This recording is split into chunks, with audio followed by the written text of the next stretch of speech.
नमस्कार आप सभी को भाई। आप लोगों का एक बार फिर से स्वागत है विजेंद्र सिंह खैरिया की फिजिक्स क्लासेस में। आज का जो अपना यूनिट है विद्युत धारा के चुंबकीय प्रभाव, the magnetic effect of electric current. इसमें सबसे पहला अपना जो पॉइंट है वो है ऑरस्टेड के एक्सपेरिमेंट या ऑरस्टेड के प्रयोग। ऑरस्टेड साहब ने मेनली 3 प्रयोग किए थे। उन्होंने सबसे पहले एक बंद परिपथ का निर्माण किया। किसका निर्माण किया भाई? एक बंद परिपथ का निर्माण किया। ऑरस्टेड के प्रयोग हम इसके बारे में देखेंगे। पहले ऑरस्टेड के प्रयोग,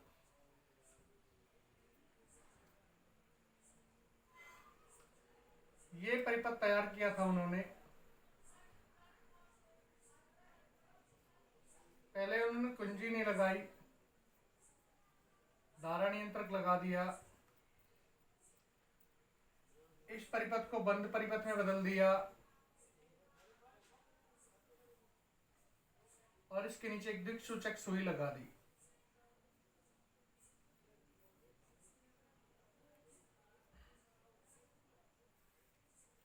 ये इस प्रकार की दिक्सूचक सुई लगा दी उन्होंने।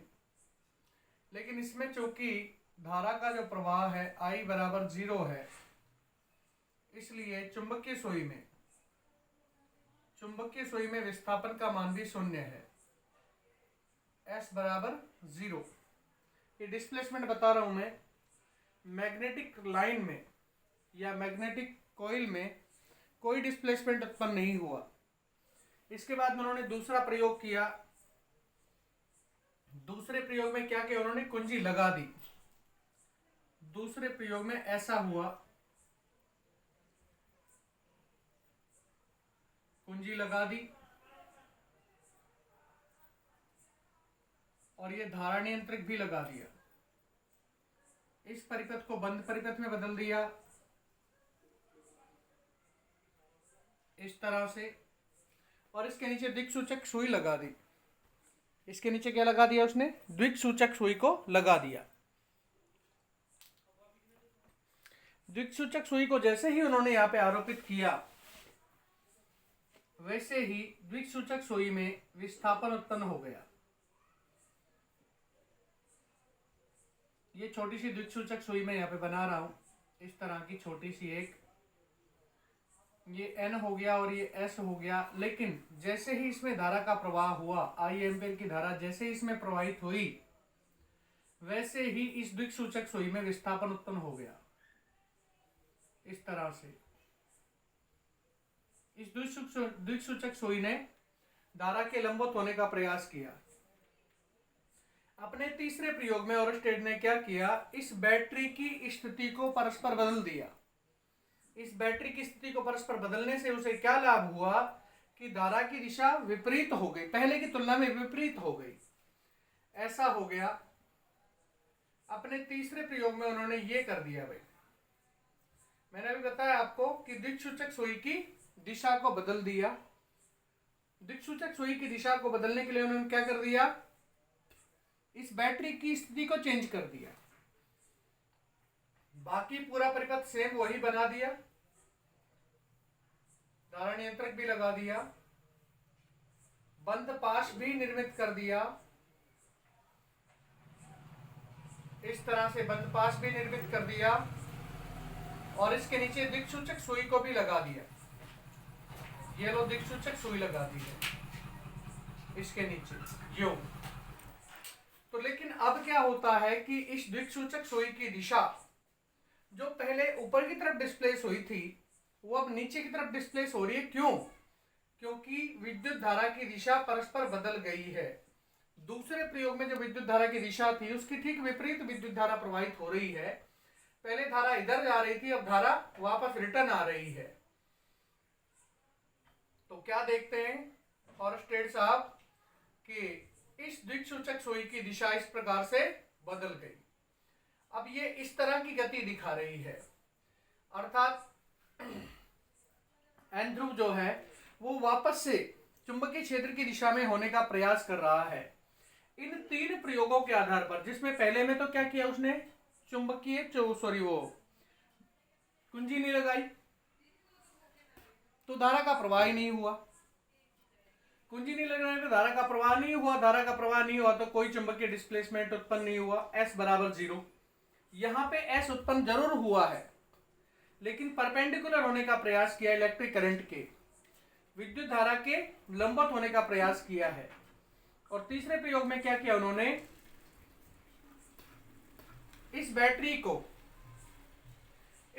को पहले की तुलना में विपरीत कर दिया। देखो आप, जैसे यहाँ पे आपका प्लस बाईं तरफ है और माइनस दाईं तरफ है, लेकिन इसमें उल्टा है, इसमें माइनस बाईं तरफ है और प्लस दाईं तरफ है। इसलिए धारा की दिशा स्वाभाविक बात है कि बदलेगी, और धारा की दिशा बदलते ही चुंबकीय क्षेत्र की दिशा भी क्या होगी, बदल जाएगी। इन तीन प्रयोगों के आधार पर ऑरस्टेड ने निष्कर्ष दिया। निष्कर्ष क्या दिया भाई,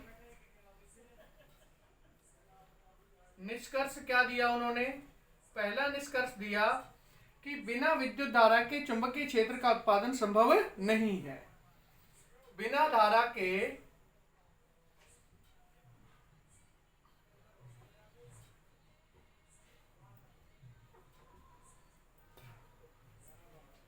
विद्युत धारा के चुंबकीय क्षेत्र का उत्पादन, चुंबकीय क्षेत्र का उत्पादन या उत्पन्न होना संभव नहीं है।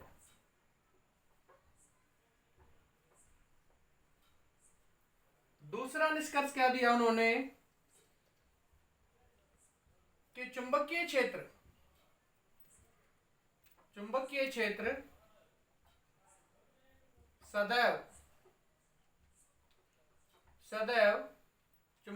सदैव विद्युत क्षेत्र के लंबवत उत्पन्न होता है, या विद्युत धारा के लंबवत उत्पन्न होता है। चलो मैं क्षेत्र भी लिख देता हूं। चुंबकीय क्षेत्र सदैव विद्युत धारा या विद्युत क्षेत्र के लंबवत उत्पन्न होता है, के लंबवत उत्पन्न होता है।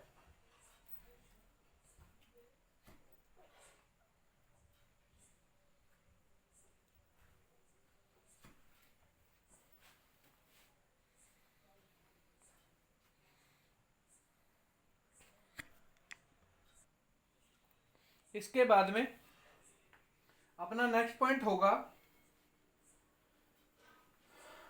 बायो सावर्ट के प्रयोग और बायो सावर्ट का नियम। बायो और सावर्ट दोनों अलग अलग वैज्ञानिक हैं, ये दोनों के दोनों। इन्होंने एक नियम दिया था, वास्तव में वो नियम एक नहीं था, वास्तव में 4 नियमों का मिश्रण था वो। ऑरस्टेड साहब ने ये बताया कि किसी भी तार में जब विद्युत धारा प्रवाहित की जाती है, किसी भी तार में जब विद्युत धारा प्रवाहित की जाती है तो ठीक उसके लंबवत कौन उत्पन्न होता है, चुंबकीय क्षेत्र उत्पन्न होता है। देखो भाई, ऑरस्टेड इसके बायो सावर्ट के नियम, बायो सावर्ट के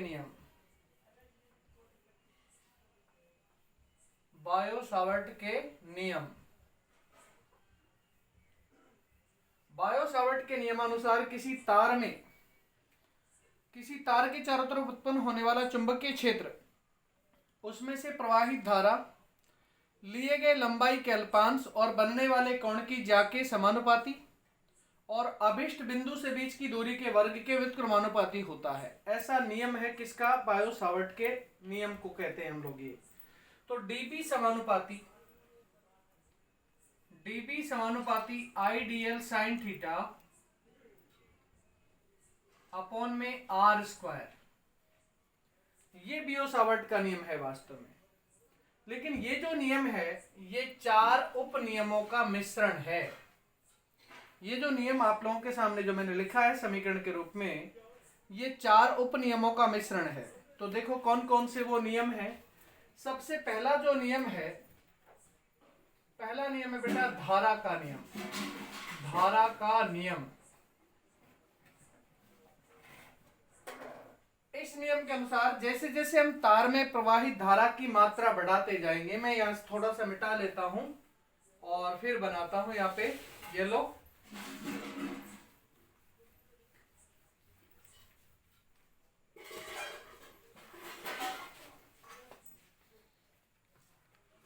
अभी बनाता हूं यहाँ पे। देखो भाई, ये तार लिया, ये कैसा भी तार ले लो, चाहे आप आड़ा टेढ़ा कैसा भी ले लीजिए। इससे स्मॉल आर डिस्टेंस पर यहाँ बिंदु P है, जहां हमें चुंबकीय क्षेत्र का मान ज्ञात करना है। इसमें से I एम्पियर की धारा हम प्रवाहित कर रहे हैं। यहाँ पे हमने एक dl लंबाई का अल्पांश लिया है और यहाँ पे बनने वाला कोण है थीटा। ये धारा जा रही है इसमें से I एम्पियर की, ठीक है। तो धारा का नियम क्या कहता है कि किसी चालक तार में से प्रवाहित